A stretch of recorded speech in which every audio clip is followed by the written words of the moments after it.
Welcome back to another video, guys. If you're new here, my name is Anna, and today I want to chat with you all about how the state of our homes reflect the state of our hearts. I think we can all relate to times when we're not feeling like ourselves, when we get distracted by things that don't truly matter, or if we are just in a season of depression where things feel like they're just closing in on us.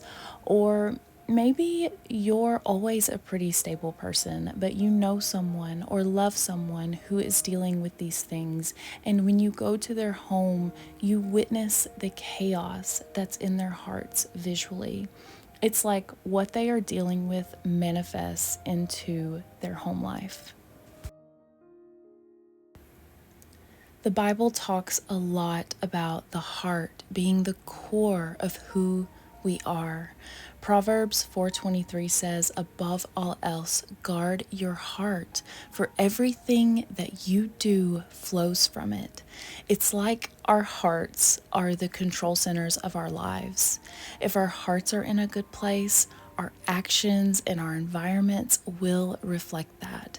And it is a powerful reminder to keep our hearts pure and focused on God. A cluttered or disorderly home might indicate that we need to spend more time caring for our hearts through prayer, reflection, and also just seeking support. It can be hard to humble ourselves and kneel down before God and say, "Hey, I'm not doing well. I need you." Or to be humble enough to find a friend and say the same thing. Say, "I need support right now. My heart is in a bad place." If our hearts are neglected, it can lead to chaos in your overall life, but also chaos inside the home. And that's what we're going to focus on. Jesus said in Matthew 15:18 through 19, that what comes out of our mouths comes from our hearts. And if our hearts are filled with negativity and sin, then it's going to show up in how we act and how our homes feel. It's important to address the state of our hearts to maintain a healthy and nurturing home environment. When our hearts are burdened with unresolved emotions, stress, or spiritual confusion, it often manifests in our physical environment. Think about it. When you're feeling overwhelmed or anxious, it's hard to find the energy to keep things tidy. That clutter can be a physical representation of the emotional and spiritual clutter that we're carrying around. So, if you're in a situation where your environment is cluttered, I encourage you to look at the state of your heart and also look at your actual relationship with God. Are you leaning on Him? Do you even talk to Him? Are you so busy that you are forgetting that you have a Father who hears your cries? Philippians 4:7 talks about the peace of God that transcends all understanding, guarding our hearts and minds. When we invite God's peace into our hearts, it can help us create a more peaceful and organized home environment and heart environment. I want you to think about how you feel when you walk into a peaceful home. It is like a breath of fresh air, right? Because not everybody has it.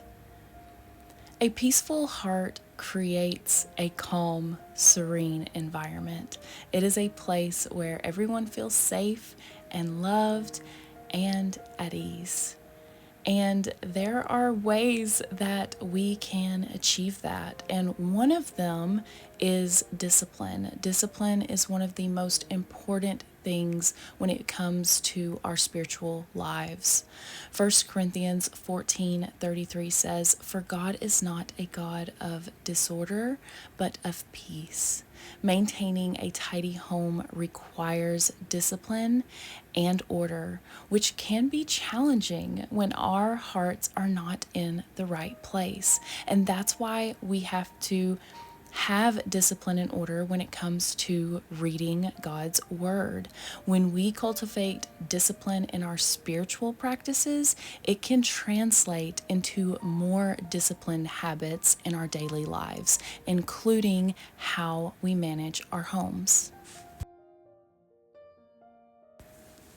And we're going to touch on children a little bit more in a second, but when it comes to our own discipline is going to affect our children too.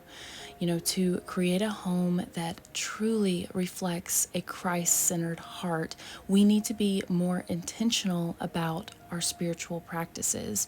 Deuteronomy 6:6-7 advises us to keep God's commandments on our hearts and impress them on our children.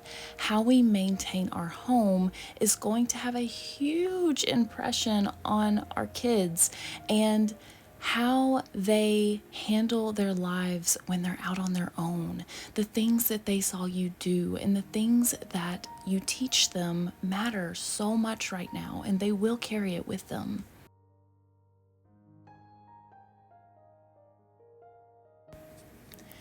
A disorderly home can also reflect misplaced priorities. Matthew 6:21 says, "For where your treasure is, there your heart will be also." If our hearts are focused on temporary or material things, constantly seeking more, constantly looking at and worshiping our idols and ambitions rather than on God and our relationships, it can certainly lead to a lack of attention to our living spaces. Reevaluating our priorities and focusing on what truly matters can help us create a more orderly home. And while material things aren't the most important, 1 Corinthians 14:40 says, "But everything should be done in a fitting and orderly way." An organized and clean home can absolutely bring a sense of peace and order into our lives. And it's not about perfection. It's just about creating a space that supports and nurtures us and our families. I know that I talk a lot about contentment here on my channel and just kind of living a little bit more simply. I did a video about how I simplify my life in my home, and I will try to link that at the end of this video if you're interested in that. But living simply can also be a reflection of a content heart. 1 Timothy 6:6-8 reminds us, "But godliness with contentment is great gain, for we brought nothing into this world, and we can take nothing out of it. But if we have food and clothing, we will be content with that." Simplicity in our homes can help us focus on what truly matters and reduce so much stress and so many distractions. And like I mentioned earlier, I want to jump back into the topic of children. Do not forget that they are watching you. Our homes are also places where we teach and influence the next generation. Proverbs 22:6 says, "Start children off on the way that they should go, and even when they are old, they will not turn from it." The values and faith we instill in our children at home shape their hearts and future. Creating a home that reflects a Christ-centered heart is one of the greatest gifts that we can give them. I think it is so important to teach them the value of taking care of the things that they have. My son has definitely asked me before, "Why do we do this? Why do we do that? Why do we make our beds every single day?" And my answer is simply that we respect the things that the Lord has given us. Tidying up our physical space can be a step toward healing our hearts. It is not just about cleaning, it is about creating an environment that nurtures us. So, how do we do that? Number one, declutter regularly. Set aside certain times of the year to do really big clean outs. I like to do mine in the spring, I like to do it at Christmas time, and I also like to do it before my kids' birthdays. Number two, seek support. If you're feeling overwhelmed, don't hesitate to seek support from people around you or even a professional. Sometimes a little help can make a massive difference.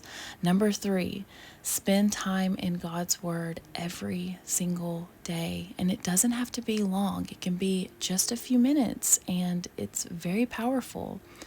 Number four, prayer. Keep an ongoing conversation with God all day long. And I know that it is not easy, but it is a relief to know that we have a loving Father that can help us through these things. And the last one that I want to share with you is gratitude. I encourage you to keep a journal and write things down that you are thankful for. Write down the things that the Lord has given to you, and it's really going to shift your focus on what's wrong to what is right. At the end of the day, when our hearts are filled with God's peace, love, and word, our homes become places of peace, love, and faith. It's a journey, but with God's help, we really can make it a beautiful one.